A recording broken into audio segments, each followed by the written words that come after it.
like to welcome everybody to the Pattern Disruption Podcast. This is the show where we break through the noise and we dive into the stories of those who've shaken up the game. I'm your host, Eric Rhymes, and every week I'm gonna bring you real, raw conversations with entrepreneurs, educators, entertainers who've went from the shadows to the spotlight. So if you want to learn what it takes to rise above the rest, you're in the right place. Let's break some patterns and start the show. Waymond Hayes is the Director of Early Learning and Youth Development at Focus Hope, a Detroit-based organization dedicated to empowering underserved communities through education and workplace development. With over a decade of experience in childhood development, Waymond has been a passionate advocate for creating equitable opportunities for children, particularly those from disadvantaged backgrounds. Growing up in a challenged neighborhood, Waymond witnessed firsthand the obstacles that many young people face. These experiences inspired him to pursue a career in education, where he would make a direct impact on the lives of children. Starting as an educator, he quickly became recognized for his dedication and ability to connect with young learners, ultimately transitioning into leadership roles. At Focus Hope, Waymond oversees programs designed to foster academic and professional growth in early childhood, with the emphasis on holistic development and community involvement. His innovative approaches to education and youth development have helped countless families, ensuring that children have the foundation they need to succeed. Waymond's work reflects his deep commitment to social justice and his belief in transformative power of education. He continues to be a driving force in the community, creating programs that equip children with the tools to rise above adversity and reach their full potential. I think this bio might have told his whole story. I don't know what he's going to have to tell us after I done said all that. But I want y'all to welcome my friend, my brother, Waymond Hayes, to the show. Thank you so much. Thank you for having me. What's up, bro? Hey, I'm good. You gonna have no theme music coming in, you know? Well, I'm gonna have it on. I'm gonna have theme music on the edit. Right. Yeah, I'm gonna have the theme music on the edit. But you know, like I was saying, man, this was impromptu. So, right. Matter of fact, I think it was this week because Saturday don't work well for you, and I wanted to have you on there. I think when I started, I reached out to you and said, "Bro, I need you on the show." Every time I see you, what do I tell you? You need to be on the show. We got some work that we got to be doing.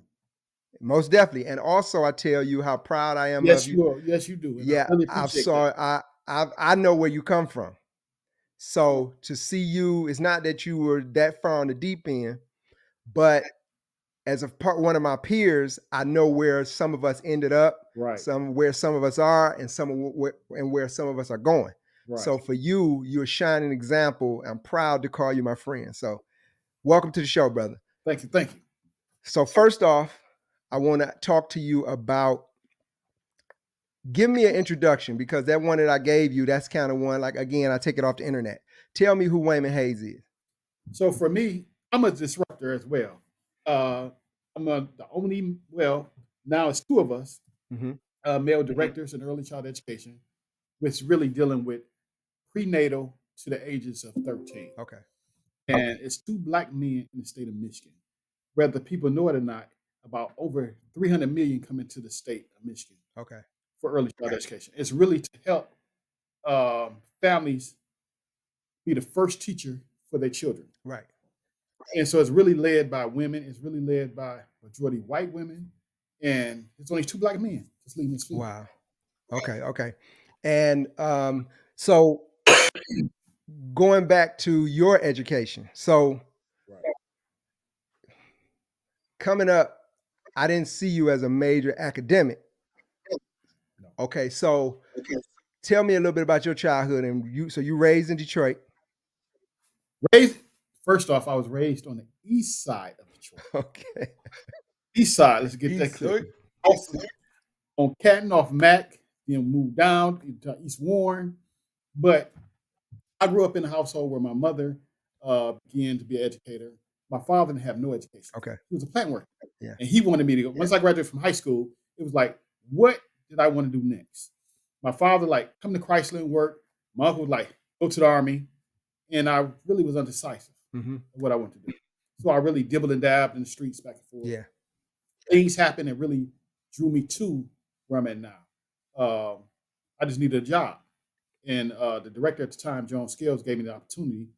And even when I got into it, I really didn't take it serious. Okay. But then she put this out like, you have a perfect opportunity to make some change, make some impact. And then when I began to do different things in the field, and I seen the kids and impact the families, I said, well, I can maybe do this. And then I went back, got my CDA, which is Child Development Associate's degree, which I just got an award for, me and my team. Congratulations. But now we are not only created a program, but we also are apprenticeship. We created an apprenticeship through the Department of Labor, through the state of Michigan. Okay. And that's a long time coming. And we are the only ones in the city of Detroit that do have that apprenticeship for the early child development. Also got a little money with it as well to keep the program going. So, the money. Gotta have the money. Gotta have the money. So then I went back and got my associate's degree from Oakland Community College, bachelor's from Rochester College, master's from Oakland University. Completed the doctorate work for my doctorate degree. Okay. But I didn't finish the dissertation. Okay. And what was your dissertation be in? Probably education? It was going to be an organizational leadership was the degree. And it was going to focus on really men in education. Okay. And leading the community. Okay. But my father, when he passed away, I dealt with some issues behind that. And there was just so much life. I got divorced, got married, got another divorce, kids. So much stuff just was happening that I really didn't focus. And then when COVID hit, it was like crunch time. And I just didn't complete what I was supposed to be completing. So now hang on. So what high school did you go to? Southeastern. I went to Southeastern, the best high school in Southeastern. Detroit. Okay. Yes, the purple and white. Right. So I met you. I really don't even know. I just know it was probably was it through VOD? And okay, and how did you I know VOD was in education as well. Mm-hmm. So is that that's not how y'all met? So me and DeJuan started, I think DeJuan started a little bit before me. Yeah, so I knew DeJuan first. And so me and Juan got cool. And then from Juan, me and VOD got cool. Mm-hmm. And then his mother, family, my family, everybody started getting cool. And it was like some relationships that's blend together, like you become brothers. Like DeJuan is my daughter's godfather. Okay. I had my daughter. Okay. And then me and VOD really kicked off. And then VOD say he won the job. So we got him in there. He came over there with me. Yeah, I remember when he was doing that. That's what's up. Yeah. And so it was so funny to see him doing it from seeing him outside of there. Yeah. He was a barber. He was a handyman doing repair work to come into the classroom to do that. Just real. Yeah. To see him do it. And then my niece remembered him as Mr. Thomas, and that's funny. Right. Because for her prom, he came to her prom send-off. And yeah, she was like, and that was a big deal for her because she remembered, you got to look at that when you know. So you graduate from Southeastern, go through So what type of student were you? So first off, from kindergarten through 8th grade, I went to private school. Okay. I grew up in the church. Okay. Church God of Christ. Okay. One of the strictest structure it was in church. Sunday and Wednesday. But however, no. Let's get this straight. It was Tuesday, Wednesday was choir rehearsal, Thursday was prayer, Friday was Friday night service, Saturday was prayer and Bible band, some other stuff, and Sunday was church service, and Sunday night was church service. Wow. Okay. So it's like you went to church, and then I went to private school. Okay. So in private school, it was based on biblical principles. What private school was that? Because I went to private school too at one point. So first I went to Eastside Vicarious. Yeah, I remember Eastside Vicarious. Then I went to Grace Temple Christian Academy. Okay. And when I got to high school, my mother was like, well, you can decide. Because she was, even though we grew up in a community where I had two families, we were still poor. My family was the working poor. Okay. And people don't understand that. People assume that you have two families in the house, both person work, that you got the money, you middle class. But not understanding that middle class don't get them other subsidies that people get to really make the income that they have. Where my family had to decide whether buy Captain Crunch or pay a light bill, where somebody got food stamps, they got 4 boxes of Captain Crunch. Yeah. You know what I mean? So it was just, grew up in that community where you still was exposed to everything everybody else was exposed to. Right. Okay. So average student or above average? I I was average. Okay, so I'm trying to correlate how do you go all the way to PhD Oh after man. being So average? Because my sister got a PhD. Shout out to my sister Jaja. She is running for school board out in Fitzgerald. So if you're in Warren, make sure that you vote November 5th for my sister Jaja Booker. She is running for school board. But yeah, so she was an exceptional student pretty much. She'll say that she wasn't. She just handled her business. But you got to be exceptional to go to PhD. so for me, it was a drive. So like I told everybody when when I started the Head Start program, I was like, I'm gonna be a director. And then when I first, this is the funny thing about it, Yeah. is that when I started, it was no man influence. The kids used to call me Mrs. Hayes. Mrs. Hayes. Miss Hayes. And then on top of that, you had a lot of parents that was always trying to holler at you because you're young, Yeah. got a couple of dollars, got some insurance. They trying to holler at you. Yeah. So then when you didn't holler back at the beginning, it was more like, he's gay. Okay. So then the kids call you Mr. Hayes. The fathers don't know what to think Mr. of you. Like, Hayes or Miss Hayes. Miss. Okay, we Because can't weren't leave. used We to can't them. just float past that. What is that about? No, they was calling me Miss Hayes. What is that about? Because they never, my thoughts to that it was, and in retrospect, they wasn't around a lot of men at all. They had a male influence, so they called Mister. So they just always calling women Miss. Wow. They used to call them all the women Miss. There were no misters in there. Yeah. There was none. So I'm like, you know what? Y'all gonna stop calling me that, but we gonna say this: call me Dr. Hayes. And I began to have the kids call me Dr. Hayes, and I brought a lab coat with Dr. Hayes on there. Okay. So when we paint and other stuff, so that's where the Dr. Hayes came from. And it was like, okay, now let me start pursuing this. Right. At the beginning, people would call me Dr. Hayes. It was no issue. I got support. But then once I start climbing at the top at a higher level, then I start getting criticism.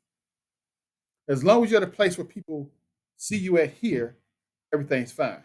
But when you start aiming and looking for something more, and they feel like you might not see yourself there. Right. But people would tell you there. Then I started getting criticism. I said, okay, let me start working towards this. And I started working towards it. It was more of an ambition to really start working towards it. But I was not a good student at the beginning. I received a lot of support from my peers that was around. Okay. Anytime I get support from anybody, I got support. Okay. So basically, that saying every level is a new devil. You confirm that you kind of went through that. Let me tell you something. When I was start off silly, playing, at the beginning, you say, okay, you're going to deal with the women. You start dealing with some of them here or there. But as you begin to grow, some of my fellas don't say you got to stop that. Right. You got to stop some of the patterns. But people will keep you at the patterns. Right. They'll remind you of everything you did. In retrospect, you didn't think you was doing nothing wrong. A lot of stuff I did wrong, I didn't even understand what I was doing wrong. Because I didn't see myself at that higher level and know how that was going to affect me when I got there. But people, peers at where they at and where they decide to stay, they'll remind you that. Yeah. Yeah, that's crazy because what's rewarded gets repeated. Right. So when you come around and you are, you got your fellas and where you come from, and then you start to kind of step out of that peer group, and you have to put yourself around, especially to go to the levels you're going. They watching everything you do. So you just got to kind of clean up everything the farther you rise. How did that work for you as far as It's a gift and a curse. Yeah. Man. And what I tell people is a gift and a curse. Sometimes I go in the rooms that I'm uncomfortable with. Yeah. I'm supposed to be there. I know I'm there, but they're not technically. They're your peers, but they're not your peers because they're the people that you don't know. Right. The people that don't understand the struggles that you went through. Some people got pushed in a lot of places and they ain't come up through the struggles. Right. And then you feel more comfortable with the people that watch you come up with the struggles. But now you're on a whole different level of thinking process than where they at. Yeah, exactly. So it's a gift and a curse because you still want to go back to the comfort level of your peers and you want them to feel proud of you. Like, okay, I done made it here. feel proud of me. I'm gonna pull you up. Even the ones you pulling up, they still try to pull you down. Yeah. What And then when you go to a new place, no, huh? no, no. What people know you as Hayes, it's hard to know when they've been knowing you like that as homeboy all your life, and then you go to Mr. You're not so much Mr. to them, but at the same time, they just only know you one way. So it kind of threatened the relationship a little bit. You know what I'm Yes, saying? But like I say, I tell you every time I see you how proud I am of you because everything, the higher you go, everybody around you ceiling goes up too. it's It's supposed to. well, what I'm saying is they see that I can at least do that. Right. You know what I'm saying? I can Yes. at least do that because that's somebody I know that did it. Um, Right. let me get into. So you have your father, right? Yes. Well, he's passed No, away. I said you're a father. Yes. Yes. Yes. I'm Okay, sorry. and how many children? 7. 7 children. How boys, Yes. girls?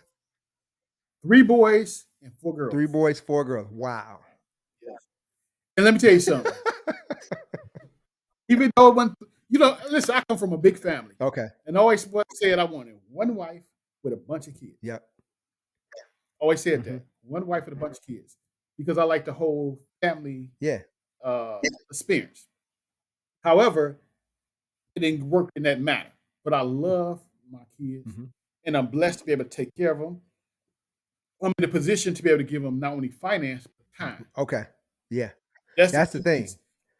That's the Because I was thing. going to So ask you I'm when you not. said you got 7 kids, like you don't have any hobbies then, because they are So your hobbies. I make it around them. All my hobbies. So, for instance, I had the three girls that's older. 3 of my girls older. Okay. They grown. Right. Okay. Okay. They have Okay. kids now. And then I decided. Well, I didn't decide. I decided based on actions to have some Right. more. When I said I was really going to be done. Okay. So now I'm in a position where the job I get paid for using my mind, innovation, Yep. so I can come and go, move different. Yeah. So now I can have my kids, I can travel with them because I can afford to pay for that. Degrees was had, so now I'm still working on the second doctorate, but I put them a part of everything I'm doing. Okay. You know what I'm Yeah. saying? So it's kind of a different concept. Okay. Okay. Sorry about that. So you balance family with work, and then as far as your motivations, man, like what initially drew you to the field? I think you kind of talked about it. And has your passion evolved into anything else over the years? It evolved because I seen kids that I helped and try to steer something to them, instill something to them when they was Yeah. younger. Watch them now. I seen impacts of family lives, and that's what I'm all about now. It's about the impact. Okay. Anything that I'm doing, it have to impact. Right. It's not about the money because if you're making an impact, the money is going to flow. Yeah. So everything, if you pay attention, or people watching and follow, it's all about the impact, Okay. Yeah. Yeah. Most definitely. and that's my motivation. Is making an impact. It's like, what more can I do to make an impact? What's needed? Yeah. Because I'm gonna get the money off of it, What? Well, regardless of that was what. a question I was going to ask you as well. So now with the internet, the kids are a little different than we were coming up. Right. How has that been, man? Because I was just at a grocery store yesterday. A young man, he was working at the grocery store, and he had locks, and they were down over his face. And I can only remember like on I'm trying to think of the name. There was a character who used to wear his hair over his eyes. This young man was working at the grocery store, and his you couldn't see his eyes, and he just looked. He talked to me through his hair, and I was like, he was had his phone in his hand, and I was asking him about some sugar I was buying, and I said, "Wow, so this is what people have to deal with who are working with the young people now." You know, I remember when the world when the world influenced culture. Now Mhm. culture influenced the world. So I mean, what I mean is like on TV and music. Now we act like what the music says. The music used to, you know what I'm saying? It used to act like us. Right. So how are you dealing with this new archetype of a child, of these young people? Let me tell you something. It's different. You got to have patience. Yeah, I use social media because everybody on it. yeah, Now, as a free tool. But working with individuals now, because I have young people that work, I have over 100 some employees. okay, Here. yeah, And they range from in the 60s down to 18. okay, And everybody colleagues. You got to be on equal right, playing field.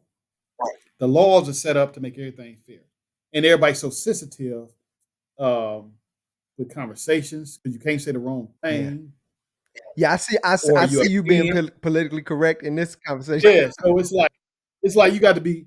But for me, I keep it real at all Mhm. times with individuals, and I put a standard in place, and then I put people in the room, and I let them decide how we're going to show up.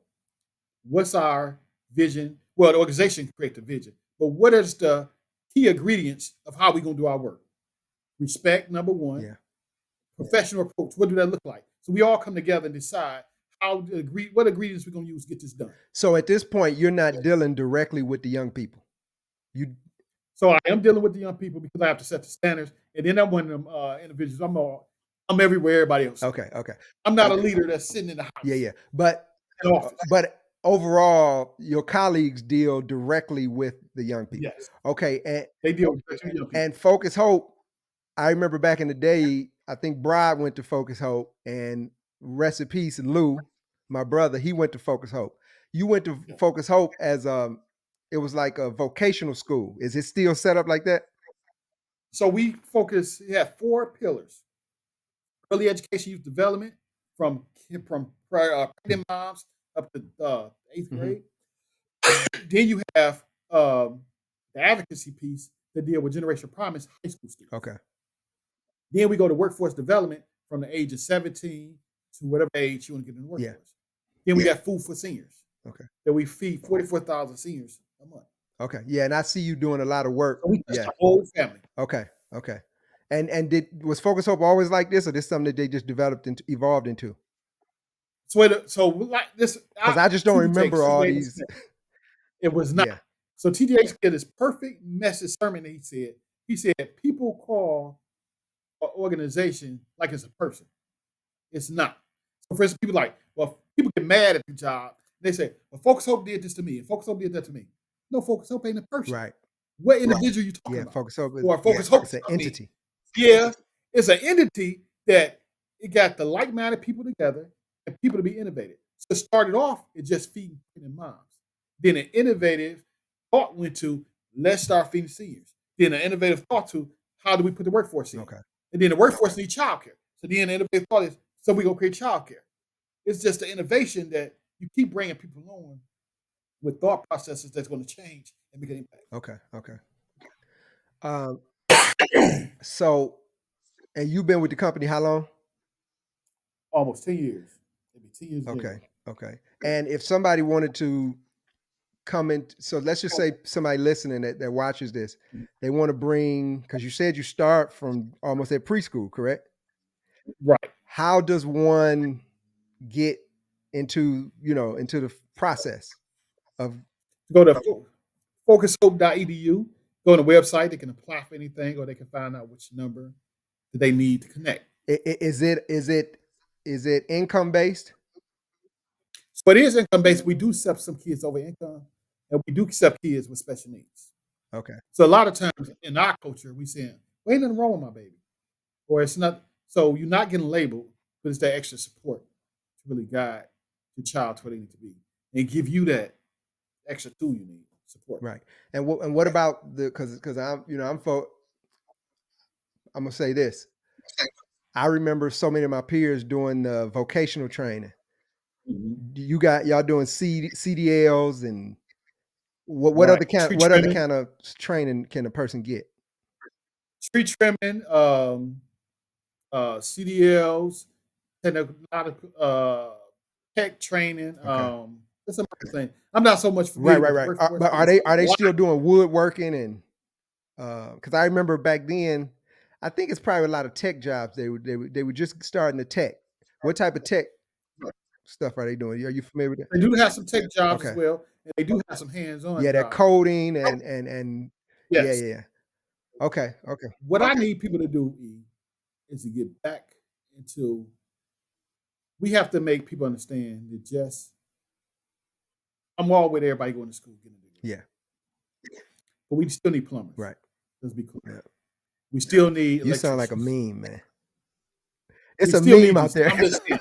No, just messing. We need this stuff. And honestly, I'm into real estate as well. Yeah, I'm definitely gonna get to that too. Yeah, but we pay a lot of money to have these people do this work for us. Right. And it's just some people make more than me. Yeah. With no education.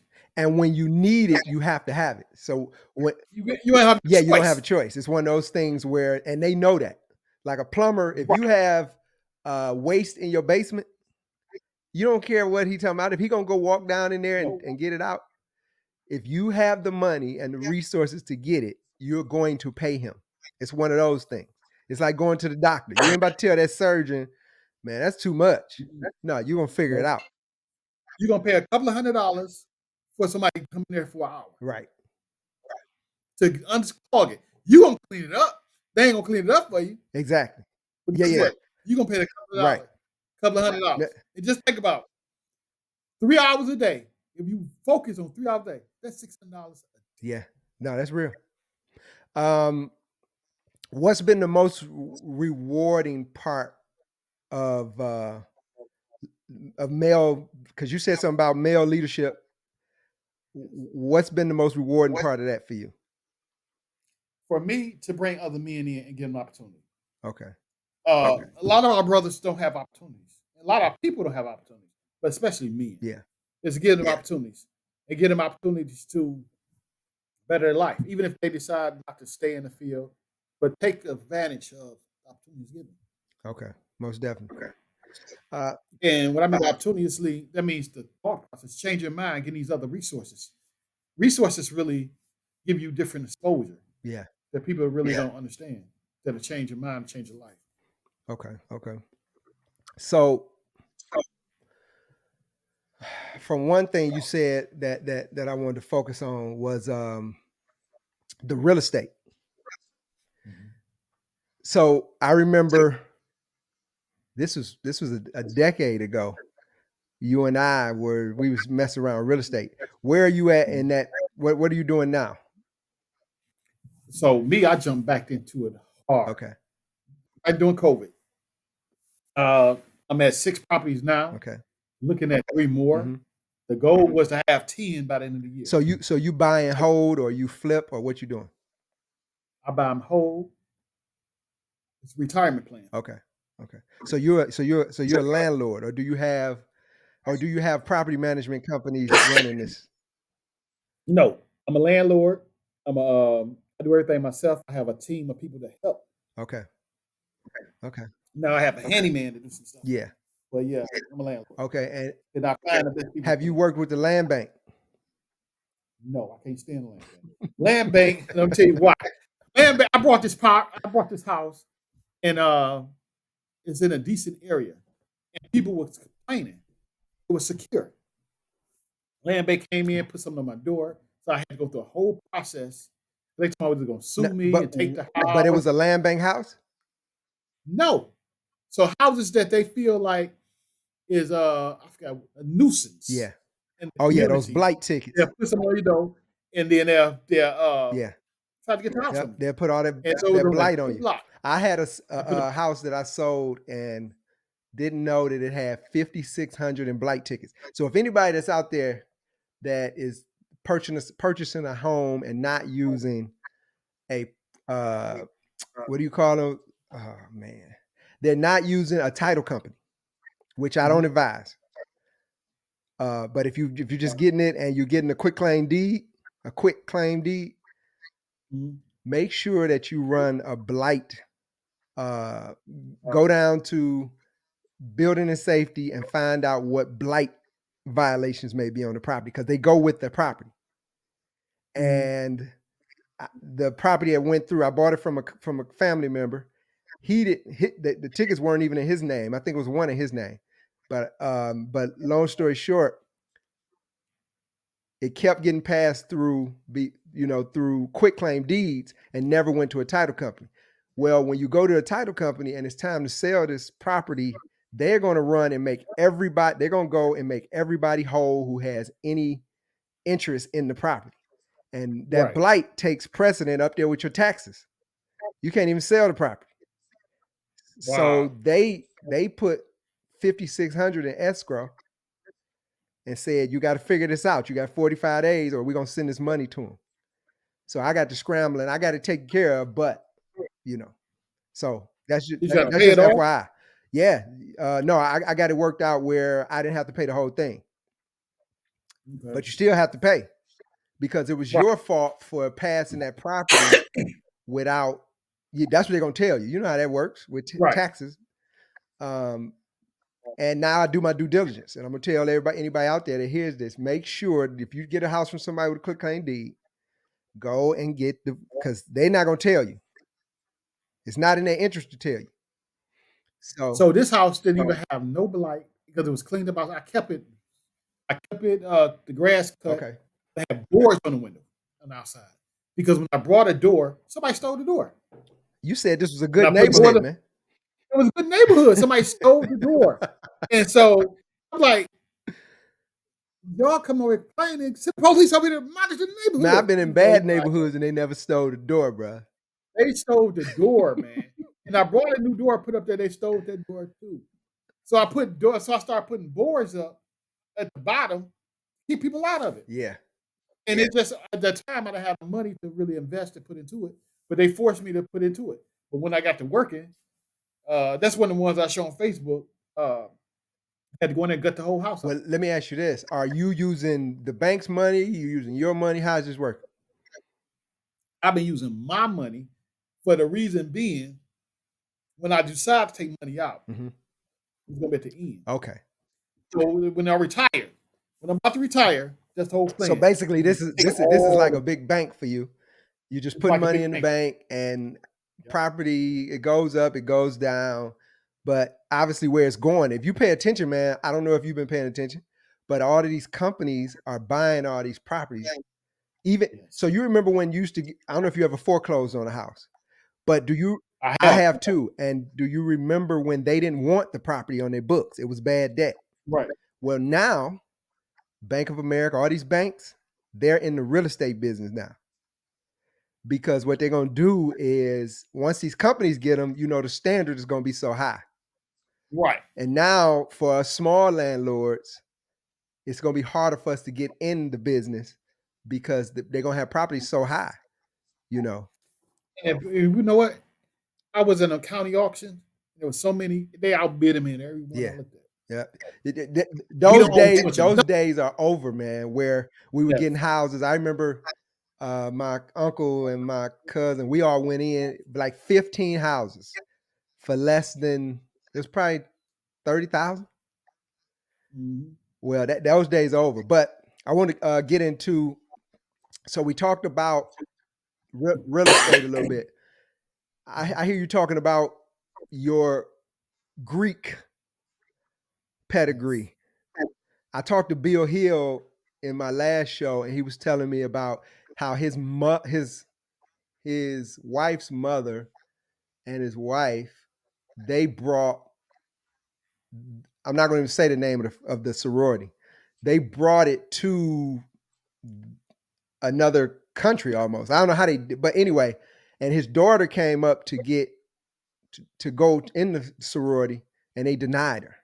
And he's been he wasn't happy about that. And I was gonna post that, but I didn't want to rub nobody the wrong way. I was gonna use that as advertisement for his episode. But yeah, he was not happy, and they didn't accept her. Did you? So how did you get into fraternity, and which one are you in? If you want to talk about it. So for me, I'm a Phi Beta Sigma man. Okay. I'm a Sigma man. Name my chapter is Pyro, grad chapter. You I came in at grad level. Okay.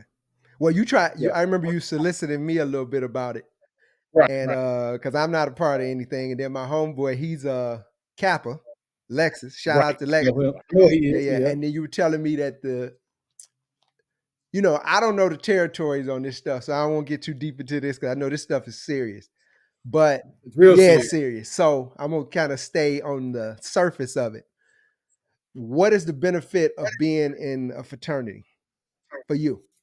So, first off, I'm gonna say this: fraternity is about brotherhood. It's about brotherhood. Okay. However, being in a gang at a young age, when a group of guys come together, camaraderie, it's the Yeah, same. that's brotherhood. Trying to play football, uh, it's the same. If you're on the basketball team, it's the same. But in a fraternity, on grown folks level, it's more about making an impact in service. Culture for service, service for humanity is our motto. And a little bit of partying too. Y'all know how to party. But it is, and that's what a lot of people know a lot of Greek fraternities for, or sororities for. It's party. Okay. If you look at TV when they're talking about the different fraternities and sororities, all they see is parties, Okay. and that's maybe what you do in high school. I mean, in college, Yeah. and you might have some to raise money. Right. The party will raise money, but a lot of work that fraternities and sororities do is to get unnoticed. Because Kamala Harris is in a fraternity. I mean, Yeah. sorority. Yeah. There's a lot of people that's in Greek. That's politicians, police officers, Yeah. chiefs, doctors, lawyers, Yeah. A lot of people. and they still believe in that. Yeah, they believe in that motto, um, and they stand by that. And I believe in the culture for service, service of humanity. Okay. That's what I stand on. Are you getting the echo from me? No, No echo. If anybody in the comments, let me know if I'm getting an echo because it makes the editing crazy when I do a whole show and nobody says, bruh, you got you got something sitting on your nose. Like just tell me. But yeah, so you say it's about the brotherhood and um how do you feel like you benefited from it other than as far as where you are today, do you see that as a part of, as far as your evolution? I see it as part of evolution, but I look at more. What do I do? How am I presenting myself to this? Okay. Okay. How do I represent? And every time you see me represent, I feel like I'm representing well. Right. Because I don't look for nothing out of it. It's more what you can bring to it. For me. It's like more. What do I do? Okay. And how do I get? Um, let me see. So this show was kind of impromptu, and I wanted to touch on, you know, I like to have anybody that's inspiring, that is creating opportunities, and you represent that 1,000%. There's something that you do every year around this time. I want you to talk a little bit about that because I can't grow a beard, man. You see my little my shoestring, bro. I don't care what I do, I can't do it. That's just all the men in my family. But tell me about what you're doing in November. So for November, it's Men's Health Month, Okay. and we focus on not shaving, not cutting the hair. We still pay our barbers, number one. We don't want to stop no business. Okay. But it's more about focusing on men's health. Men need to go get the prostate cancer check. Okay. Men need to go to the doctor. This year, we're focusing more on the inner peace within ourselves, so forgiveness. Okay. A lot of people still walk around hating their heart because they have not forgave their father, forgave their mother, Yeah. other people, a woman that hurt them. So they really bleeding on other people. Yeah, that's real. So we really want to focus on forgiveness as well as our health. Like me, I'm coughing now. I need to go back to the doctor. They gave me a inhaler. Yeah. But we need to focus on our health because our wealth comes from our health Yeah, first, exactly. and everything else will pour out. But the inner health of ourselves is forgiveness. So starting the first day of November, so you would probably get a cut on Halloween, right? So yeah, I shave up. Though I shave up. Some people cut all this off. okay. I don't. I just let mine grow out, let hair grow out. But it's not only about not cutting your hair. It's about what else you're giving up. So for me this year, I'm giving up sex. I'm giving up sweets. Okay. Giving up fried food. Mm-hmm. watching Spending Habits. And you go, and this is I'm this is 30 days that you just 30 okay. days. All right. Okay. Okay. No, that's what's up. And this is No Shave November. Right. No shade November. And I have different um, events where I have speakers come out to different places like Focus Hope. Yeah. We're gonna have something every Thursday. I'm gonna have a big event at Black Wall Street. Okay. We're gonna have a cigar truck, food, and other things for men to come out. We just talk about have a good barbershop Do talk. you Talk have any about different dates things. for those yet? Yes, and I'm gonna send them to you. Okay. Yeah. And I'll post them with the post, so people will Yes. know. Okay. That's what's up, man. That's So I'll tell you now, since we on here, hold on 1 second. yeah. So at Focus Hope inside Center for Children, we're gonna be here on the 7th, the 14th, 21st, and the 28th. And what is that? And that's every Thursday, not 28th, just because Thanksgiving. Every Thursday, we're gonna have a different topic Okay. and have an expert speaker here to have open to really have a discussion Okay. with the meeting. Okay. Okay.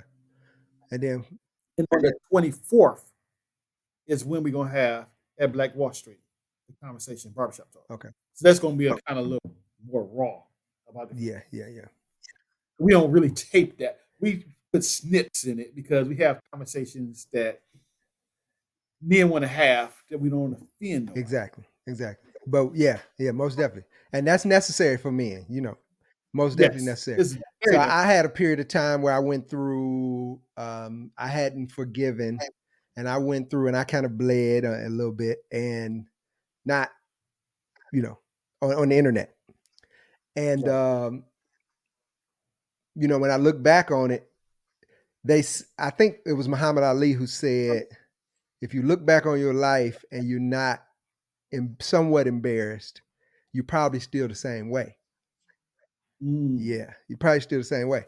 So, I look back on it, and that process was definitely a process because I wasn't trying to hear nothing.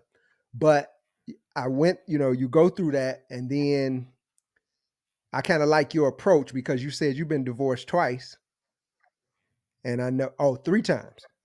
Okay, yeah. so so I think that was Miles Monroe. Rest in peace, Miles Monroe. He said divorce is like one of the worst things that can happen to you because you got to keep seeing this person forever, Right. right? And it's a spiritual thing. And that's why some people stuck inside of relationships because they don't want to see the other person happy doing stuff for somebody else that they didn't do for them. Right. Or, and that's the selfish piece of Yeah. it. Okay. Well, so that's definitely good. We definitely need that, man. Like, especially because Focus Hope only allows you to do so much. It's only so much you Right. can do within Focus Hope because that's not a part of Mhm. their brand. You know what I'm Right. saying? But that's great that you incorporate because I think some of the stuff you did at Black Wall Street last year, Focus Hope was kind of the sponsor of it, right? No. Oh, okay. So Men is another. This is one of my. I got two companies called Men and Forgotten Felons. Forgotten Felons really focus on guys coming from prison Okay. to help them get back involved, impacting their life, family Right. lives, really to get them back engaged in their family lives. Okay. And Men is really the conversation. We're really focused on men with prenatal support, helping them with child support, mental health How do you services, help? the How do you single help rider. people with child support? What do you mean? So, for instance, like here, we have a navigator who I'm closely in contact with. And if a man going through child support issues, the navigator is here to support them through every step of the way. Okay. You only have about 4 navigators in the state of Michigan. And the navigator is different than just the regular child support. Navigator can see cases from all throughout the state, and they walk you through the whole process. Okay. And a lot of men are crying every day because they can't see their kids. Yeah. While women saying that men are deadbeats, a lot of women are using the kids to really against the men. And I see it on a daily basis. Yeah. Yeah. Well, we're coming up on the top of the hour, bro, but I want to ask you just a few. Um, All right, well, we're good. what's your vision for the future of Focus Hope and as you with you personally?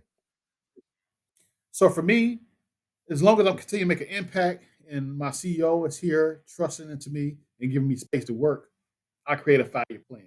So like now, I'm working on a $15 million grant Okay. to make a bigger impact within Focus Hope, within the city that I think we're in a good chance of getting. Mm-hmm. So I make a 5-year plan with that.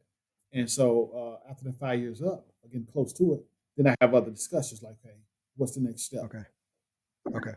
And that's how I live my life. I make a 5-year plan. Yeah, yeah. No, that's big because a lot of people weren't familiar with the 50-year plan that Detroit did.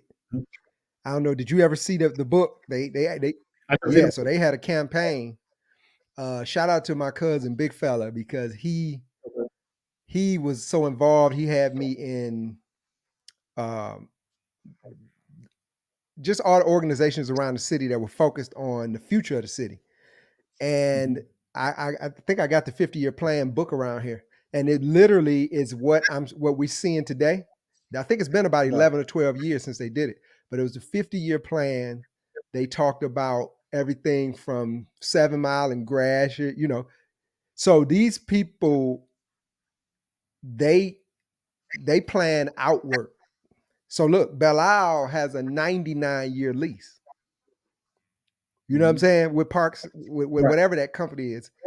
But in 99 years, whoever didn't like it will be gone. So Right. I mean, it's just the way that it's set up, and it's a smart way to operate. But you don't look at it like, 99 years. Anybody that had witnessed it and was conscious enough to know what it was won't be here. So it's a Right. long-term plan. And for you, you say you plan your life at 5 years. Um, what, as far as Focus Hope, what is the plans for the future of Focus Hope? So the plan here is not only the board want us to expand somewhat. Mm-hmm. So we're looking at new sites. We're looking at what services that we provide now, how is that benefiting the families, and how can we enhance that? Okay. So for me, I'm focusing more on kindergarten competitiveness. When our kids leave us, are they prepared for the third grade retest? Okay. In order to do that, we have to build a strong family. So we got to build a family. So our two focuses is building strong families, kindergarten. Why is the third grade reading test so? What's that about? I've heard about that. So if kids don't pass third grade, if kids can read by third grade, they're gonna be lost by the fifth. By eighth grade, they're gonna drop out, and by eighth grade, they're gonna be in prison. And that's how they build the prison system. That's the preschool to prison pipeline they talk about. That's the preschool to prison pipeline. Okay. So and the focus of that is a lot of families who's supposed to educate their kids don't have the tools. How many times have you seen the math change? You hear about people talking about that all the time. The new math. Yeah. And so we expect parents to be the child first teacher. We don't understand or have the tools they need to even educate their kids. Right. So now it's a cycle. It's a cycle. Yeah. And we put our people in a cycle. So they say they literally plan how many beds that they're going to need for prison based on the third grade reading levels, test scores. Because if you can't read and comprehend, you had a disadvantage, no matter how you cut it. No matter how you looked at it, no matter what happened, you had a total disadvantage. Yeah. Well, man, listen, you already know I appreciate you being here, but I want to ask you, what advice do you have for people aspiring to do what you do or life, period? Because I see you've been successful in a lot of different areas of life. What advice do you have for people?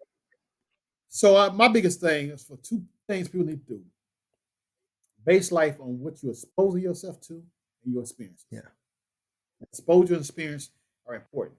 Because anything else, people always use our thought or I think, but your thought and thinking has got to be based on your experience and your exposure.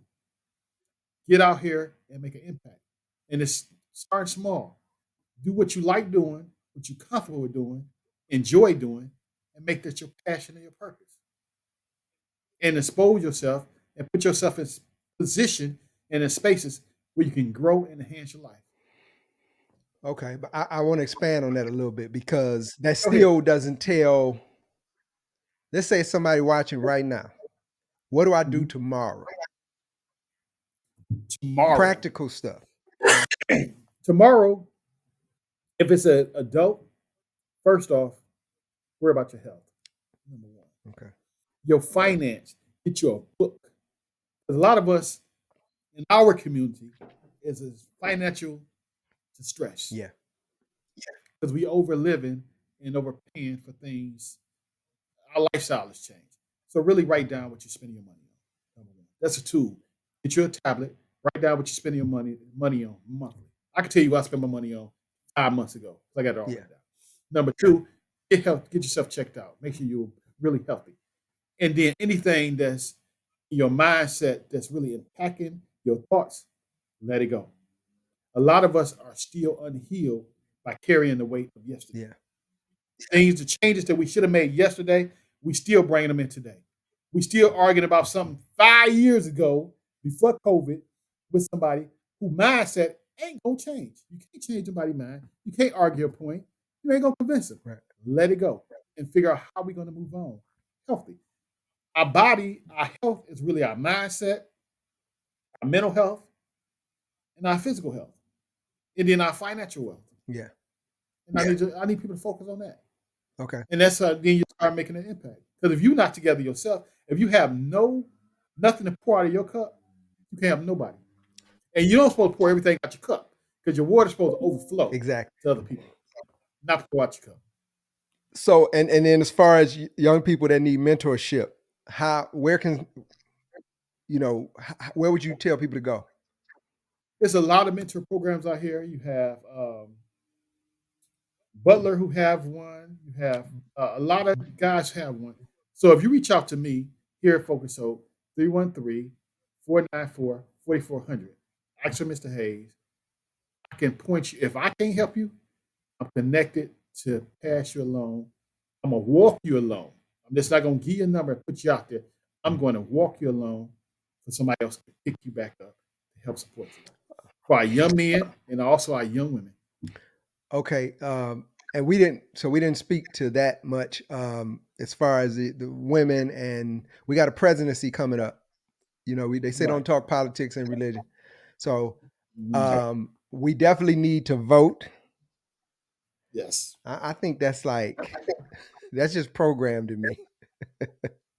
But yeah, so it's necessary to vote. We didn't always have the right, so you definitely want to exercise that. But do people understand what they vote for? Right. So that's what I'm saying. That'll lead us down a rabbit hole that we don't have a lot of time for. But I actually, when I brought up the mentor thing, dang, I didn't go live on YouTube. Okay, anyway. But when I brought up the mentor thing, I was actually being a little facetious, but I was saying if for somebody that needed mentorship from you, I know you got 4 boys that you raising, so you are mentoring. 3 boys. 3 boys.